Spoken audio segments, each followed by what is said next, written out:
아멘. 우리 하나님 앞에 영광의 박수 올리겠습니다. 할렐루야. 할렐루야. 네, 우리 11월의 마지막 주일, 또 우리 성령 강림 마지막 주일 예배 드리실 성도님들께 하나님의 크신 은혜가 함께 하시기를 바랍니다. 자, 가슴에 손을 잡고요. 내 영혼아 여호와를 사랑하라. 시작. 내 영혼아 여호와를 사랑하라. 우리 옆 사람의 손을 잡고 우리는 한 몸입니다. 기도하겠습니다. 이 땅에 교회를 세우시고 영광과 찬양을 받으시는 아버지 하나님, 오늘도 주의 백성들 몸된 교회에서 예배드리게 하심을 감사합니다. 우리 예배를 받으셔서 하나님 홀로 영광 받아 주시옵시고 크신 사랑과 은혜로 우리 영혼을 복되게 하시고 거룩하게 하시며 정결하게 하여 주시옵소서. 오늘도 귀한 말씀 의지에서 증거하오니 전하는 자나 듣는 자나 은혜 위에 은혜를 얻게 하여 주시옵시고 하나님이 기뻐하시는 자리로 옮겨나갈 수 있도록 하나님 도와주시옵소서. 예수 그리스도의 이름으로 감사하며 기도드려옵나이다. 아멘. 주일날 아침입니다. 한 가정에서 이런 이야기가 오고 갑니다. 40대의 아들이 60대의 어머니에게 어머니 저 오늘 교회 가기 싫어요 이렇게 얘기를 하더라는 거예요. 왜 교회 가기 싫냐라고 이야기했더니 주일날인데 좀 늦잠도 좀 자면 어때요? 주일날 좀 늦잠 자고 싶어서 가기 싫어요. 그 다음에 두 번째는 뭐냐? 오늘 성가대는 잘했지만 우리 딸은 성가대가 너무 자기 귀에 거슬려요 라고 이야기하더라는 거예요. 그리고 또 뭐가 있느냐? 세 번째는 장로님의 기도가 너무 길어요. 우리 장로님들이 아주 심플하게 잘하시지만 어떤 분은 한 10분 이상씩 한다는 거예요. 그러니까 이거 듣더나 이게 어머니가 아들을 60대 어머니가 40대 아들에게 이야기합니다. 얘야 그래도 교회 가야 된다. 왜 가야 되느냐? 첫째는 교회는 사람 보고 가는 거 아니다. 하나님 보고 가는 거니까 가야지. 믿습니까? 예. 어머니도 똑같이 여러분들도 만약에 안 간다면 하나님 보고로 가야 된다라고 이야기하는 거예요. 두 번째, 예배라고 하는 게 드리고 싶으면 드리고 말고 싶은 게 많은 게 아니야. 즉 선택이 아니야. 꼭 드려야 하는 거야 라고 하는 거야. 그 다음에 세 번째 이야기, 너는 그 교회 담임 목사인데 안 가면 어떡하니? 이런 얘기를 하시더랍니다. 여러분들 무술이라고 생각을 했는데 담임 목사가 안 가고 싶다. 목사도 교회에 안 가고 싶을 때가 있다. 있을까 없을까요? 있었으면 좋겠어요. 그래요. 때로는 참 목사님들끼리 만나서 얘기하다 보면 지난주에 열심히 말씀 준비해서 전거했는데 일주일 동안 교회들 살아가다 보면 걸 보면 말씀하고는 전혀 상관이 없는 것 같다. 그러면 좀 섭하대요. 그런 얘기를 서로 할 때가 있어요. 그래서 뭐 없다고는 할 수가 없겠지만 또 있다고 어떻게 대놓고 얘기를 하겠어요. 어쨌든 우리 성도님들도 마찬가지. 우리 인간의 몸을 입고 또 이렇게 살아가면 교회에 오기 싫을 때가 있겠죠. 오늘도 오기 싫었지만 오신 분들을 주님의 이름으로 축복합니다. 오고 싶어서 오신 분들은 더 축복합니다. 그래요. 우리 교회에 오는 거를 정말 기쁨과 감사하고 나오시기를 바랍니다. 이 신앙생활 정말 잘하면 귀한 복이 돼요. 어떤 분이 돈을 많이 벌어가지고 도회지로 이사를 갔어요. 도회지를 이사 가서 일도 열심히 해서 잘 되려는데 다시 얼마 만에 돌아왔다는 거야. 왜 들어왔냐? 라고 했더니 그 근처에 교회를 갔는데 교회가 어떻게 보면 정도 없고 은혜도 없고 또 서로 교제하기도 힘들고 거기는 또 교회의 어떤 그런 것에서 이 아동부에 대한 어떤 그런 배려도 없고 그래서 난 다시 우리 교회가 좋습니다 라고 해서 직장 모든 것 다 정리하고 다시 그곳으로 이사 오더라 라고 하는 거예요. 우리는 내게 보면 이사해서 교회를 선택하지만 그분은 교회를 따라하면서 이사를 오게 되는 그런 일들을 행해졌다라고 하는 것을 보게 됩니다. 사랑하는 성도 여러분, 우리는 교회에 열심으로 모여들 줄로 믿으시기 바랍니다. 왜 그러냐? 주님께서 분명히 말씀하셨어요. 모이기를 피하지 말라. 모이기를 피하지 말라. 이런저런 일, 즉 이유와 핑계와 사건과 또 여러 가지 일들이 많아서 이 모이기를 쉽게 하지 않은 것인데 모이기를 싫어하는 거 안 된다. 그리하지 말라라고 성경은 명령하고 있기 때문이에요. 그래서 주님의 날 구별하는 것이 복된 줄로 믿습니다. 그리고요, 왜 교회를 가까이 해야 되냐라고 하면은 주님께서 분명히 이야기했어요. 남편이 아내 사랑하기를 그리스도께서 교회를 사랑하시듯 한다. 교회를 사랑하세요. 주님이 교회를 사랑하십니다. 여러분, 교회를 주님이 사랑하시는 줄로 믿으시기 바랍니다.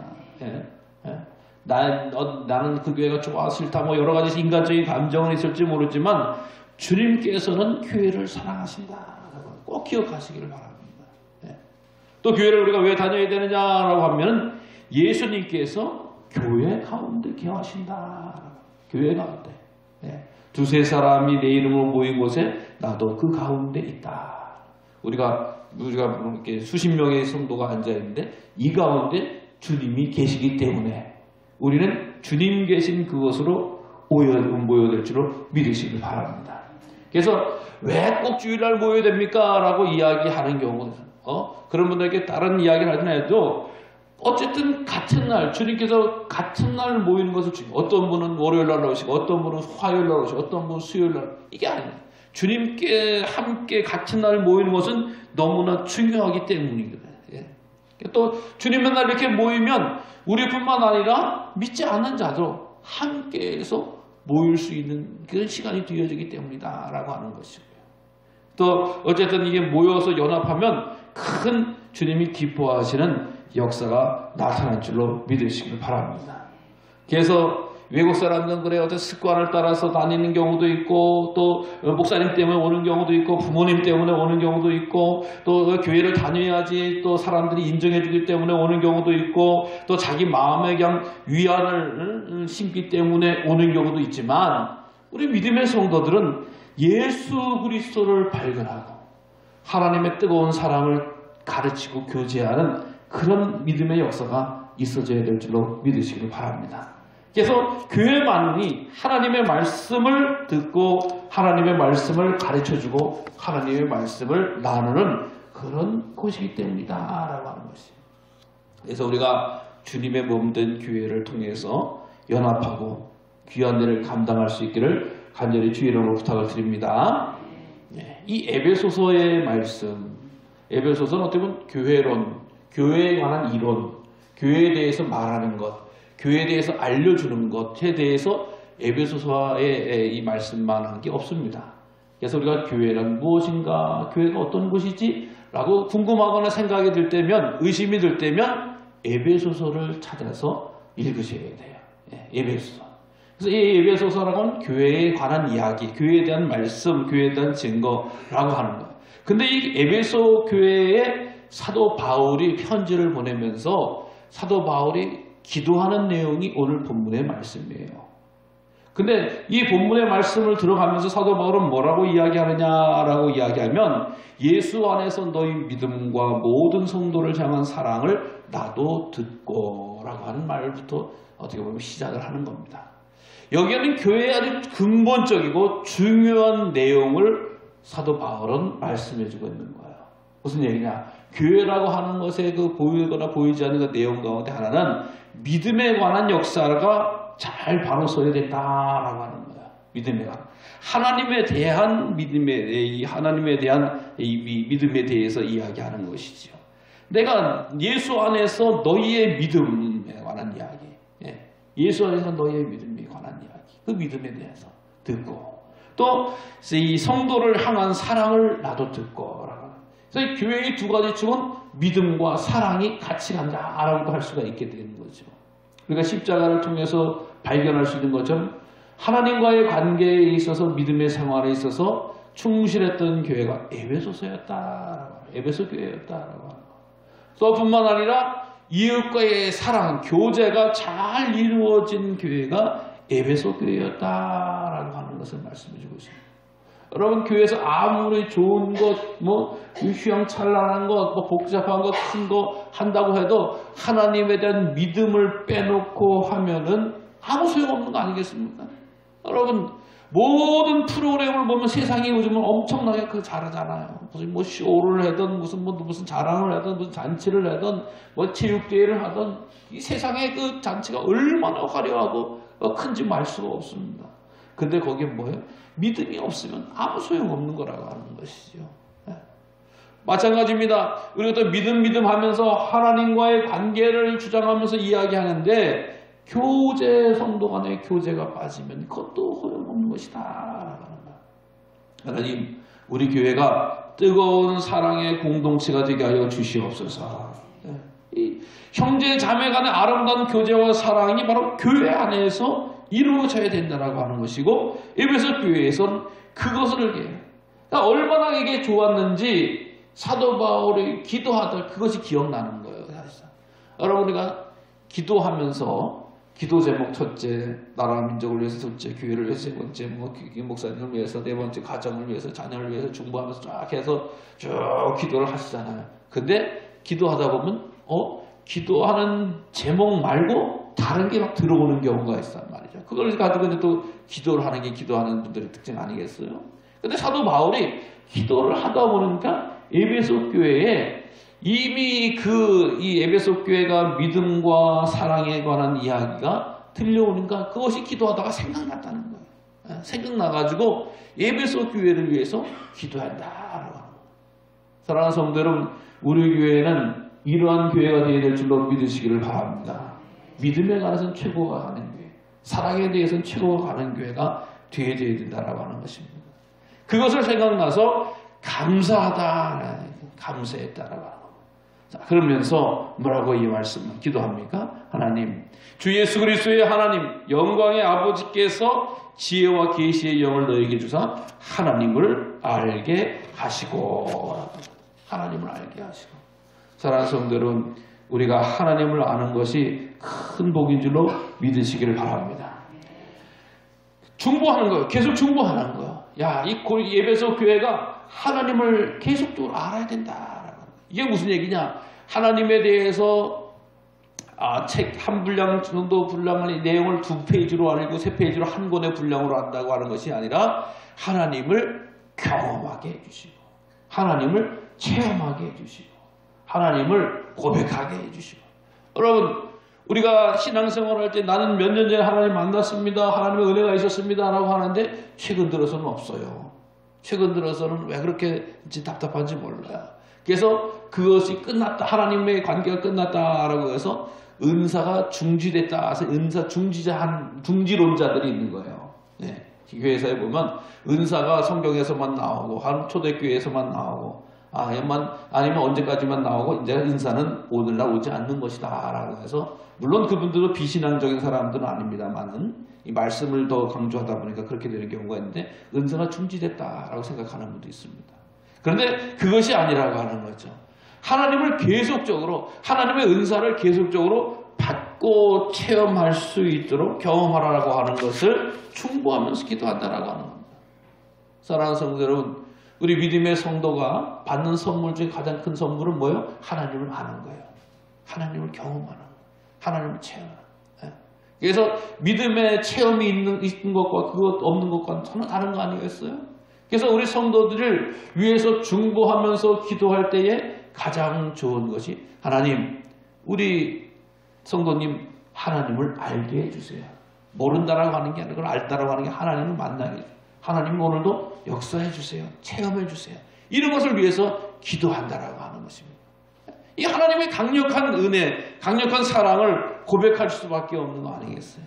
그래서 하나님을 알고 체험하고 하기 위해서는 지혜와 계시의 영이 임하여야 된다라고 하는 거예요.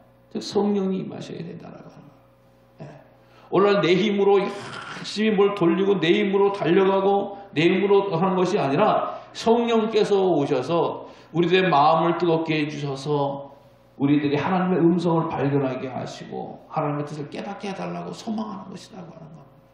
여러분, 주의 영이 임하시면 우리가 생각지도 못하는 것에 깨달음이 오는 거예요. 그게 하나님의 뜻이었구나. 저게 하나님의 말씀이구나. 저것이 하나님의 인도하심이구나 라고 하는 걸 깨닫게 되는 거예요. 왜? 내 생각으로는 도저히 그런 생각이 올 수가 없고 내 경험은 그런 것을 도저히 용납할 수가 없는 그런 것인데, 그것을 깨닫게 되면 하나님이 하셨구나, 하나님이 도와주시는구나, 하나님이 인도해 주시는구나 라고 하는 것을 고백하면서 간구하게 되어진다라고 하는 것입니다. 그래서 우리가 지혜와 계시의 영을 통해서 하나님을 알고 늘 하나님을 경험하고 하나님을 체험하고 하나님과 만나는 이러한 역사가 있어져야 된다라고 하는 것이에요. 그래서 이 사도 바울이 에베소에 이 권면하고 기도했듯이 우리도 이 기도의 내용, 기도의 중심들이 하나님을 알고 만나는 데 최선을 다하시기를 간절히 주의 이름으로 부탁을 드립니다. 그리고 또 뭐라고 하면 중보하냐라고 하는 거예요. 그의 부르심의 소망이 무엇이고 성도 안에 기업의 영광의 풍성이 무엇이며 그의 힘의 위로고 역사심을 따라 믿는 우리에게 베푸신 크신 능력이 지극히 크심이 어떠한 것인지를 알게 해달라라고 기도하고 있습니다. 우리가 아까 하나님에 대해서 이제 믿음에 관한 부분이라고 이야기를 하면 이때 우리의 이 삶에 대한 부분입니다. 즉 부르심의 소망이 무엇이냐라고 하는 거예요. 하나님께서 우리를 자녀로 부르셨다. 우리 하나님의 백성이 되어졌다라고 고백합니다. 이것은 뭐라고 이야기하느냐? 1차적인 고백이다. 1차적인 부르심이다. 라고 이야기해요. 하나님의 자녀가 된 게 1차적인 부르심이에요. 자, 그런데 이 하나님의 자녀가 된 우리를 하나님께서는 우리를 직업으로도 부르셨다라고 합니다. 이 세상에 하나님이 불러가지고 다 목사가 된다고 하면 여러분들 이 세상은 어떻게 돌아갈까요? 말씀과 기도로 돌아가나요? 아니죠. 멈추는 거 아니겠습니까? 하나님께서 일꾼들을 부르셔서 농사도 짓게 하시고 하나님께서 부르셔서 운전도 하게 하시고 공장도 인행하게 하시고 농장도 하게 하시고 과수원도 하게 하시고 이렇게 골고루 일들을 하게 하셔서 이 사회가 돌아가야 되는 거 아니겠습니까? 이걸 하나님께서 부르셨다라고 이야기하는 거예요. 이게 2차적인 부르심. 그래서 우리 기독교인들은 직업을 내가 선택했다라고도 이야기할 수 있지만 하나님이 그것을 내게 허락하셨다라고 고백하는 사람들. 고백하는 사람. 이것을 발견하는 사람들은 얼마나 기뻐요. 같은 일을 하면서 마지못해 하는 사람과 죽지 못해 하는 사람과 그러나 하나님께서 내게 주신 일터구나. 하나님께 주신 내게 주신 사명이구나. 내게 주신 직업이구나 라고 하면서 달려갈 수 있도록 공급해 주시라고 하는 걸 깨달아라 라고 하는 겁니다. 여러분 그래서 어차피 우리가 이 3, 40년 혹은 5, 60년 동안 평생 일을 해오면서 하나님의 섭리였다 하나님의 은혜였다 라고 깨닫고 일하는 것과 정말 마지못해서 내 마음은 항상 도시에 있는데 내 마음은 항상 외국에 있는데 이러면서 살아가는 사람과 이 삶의 질이 다를 수밖에 없는 거 아니겠습니까? 그러니까 사도 바울이 그 안에서 내에 대한 직업에 대해서 하나님의 목적이 있다라고 하는 것을 깨닫기를 원한다라고 하는 이런 기도를 하는 이런 내용들이라고 하는 것입니다. 여러분 오늘 한 해가 마감이 되어져 가고 있습니다. 오늘 우리 교회는 마지막 주가 되어지기도 하고 우리가 가을을 쫙 다 보내면서 겨울을 맞이하면서 다 추수하는 거야. 이 결말을 볼 때 그래도 하나님께서 도와주셨다. 하나님께서 지켜주셨다. 하나님께서 이 일을 시켜주셨다라고 하는 감사함의 마침표가 되어졌으면 바라겠습니다.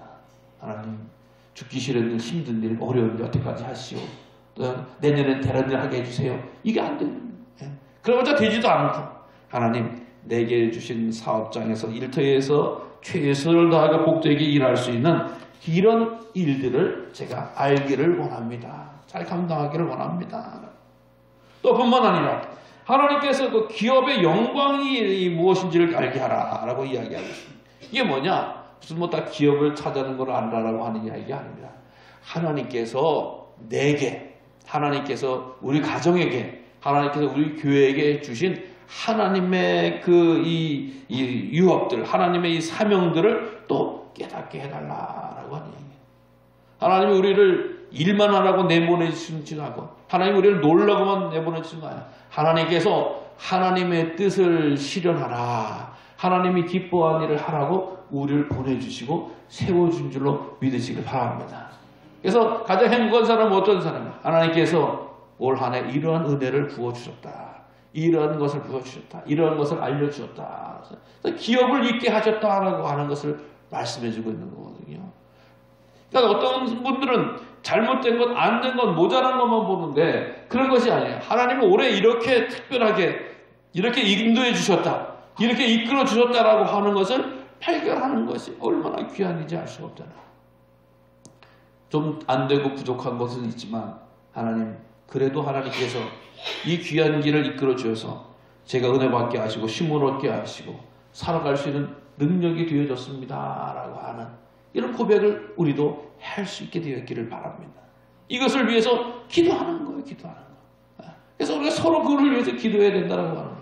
하나님이 깜깜하게 아무 말씀도 안 하시고 아무것도 안 도와주시고 아무것도 안 지켜주셨다라고 하는 고백하는 빈곤한 신앙이 어디 있겠어요. 그러나 하나님께서 내게 마치 구원의 동아줄처럼 깜깜하고 어려운 인생 가운데서 한 줄기의 빛을 비춰주어서 그 빛을 보고 내가 이겨나갈 수 있었고 그 동아줄을 붙잡고 헤쳐나갈 수 있었다라고 하는 이런 고백이 우리 가운데서 충만하시기를 바랍니다.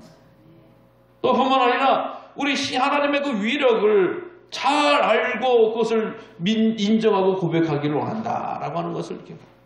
여러분 누가 뭐래도 하나님의 능력을 알면 복되고 귀한 것인 줄로 믿으시기 바랍니다. 운동 경기를 하잖아요. 근데 내년에 평창 올해 올림픽 동계올림픽 하면 우리나라 사람들이 동계올림픽 끝나고 외국 나가면 뭐라고 제일 먼저 얘기하겠어요? 나 평창 올림픽 한 나라에서 온 사람이라고 이야기할 것 같아요. 그러면 I know. 그럼 그래 평창 올림픽. 이러면 우리가 평창 올림픽 가서 뛰었어요? 아니면 우리가 가서 응원을 태극기를 흔들렸어요? 물론 이제 나중에 가서 응원하는 분도 계시겠고 뭐 그런 분도 있습니다만은 상관없어요. 그래도 외국 나오면 평창 올림픽 한 나라에서 왔다. 이렇게 이제 내년도 이 후배는 말씀하실 거란 말이죠. 얼마나 든든해요. 우리나라가 올림픽 하는 나라야.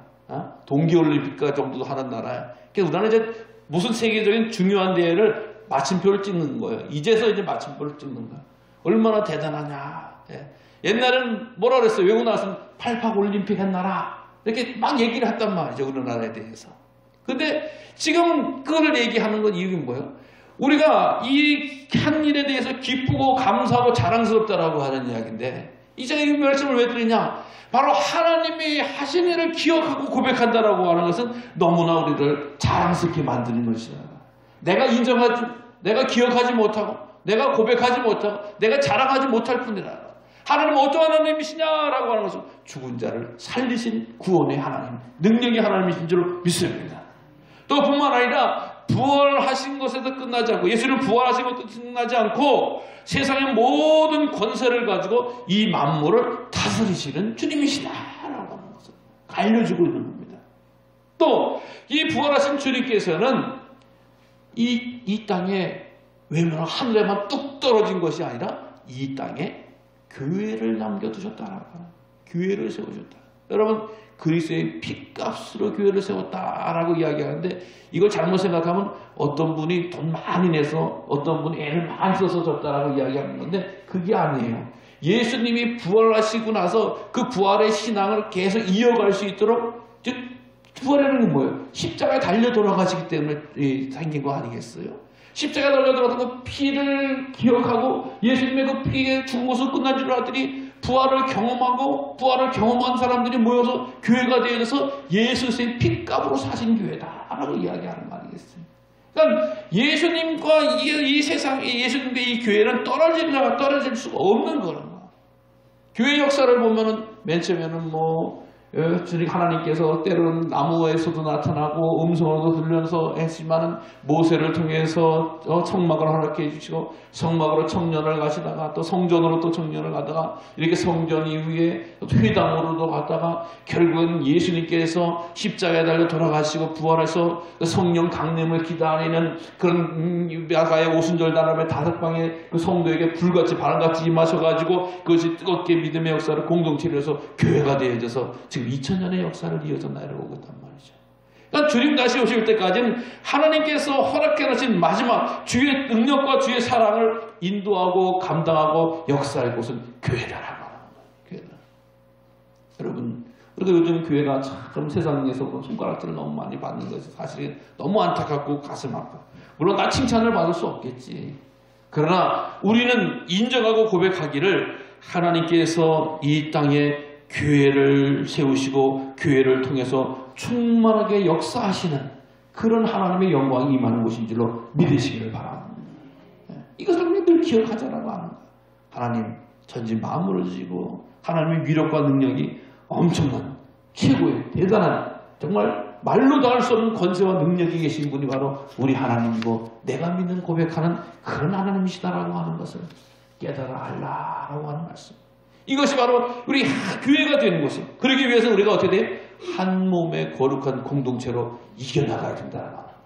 사단 마귀는 우리 교회를 공격합니다. 파괴합니다. 때로는 분리의 영으로 임하기도 하고 또 시기와 질투로 임하기도 하고 뭐 정죄함으로 임하기도 하고 정말 이단 사설로도 임하기도 하고 수없이 많은 교회가 공격을 받았어요. 지금도 우리가 사신천지를 통해서 공격을 받고 있고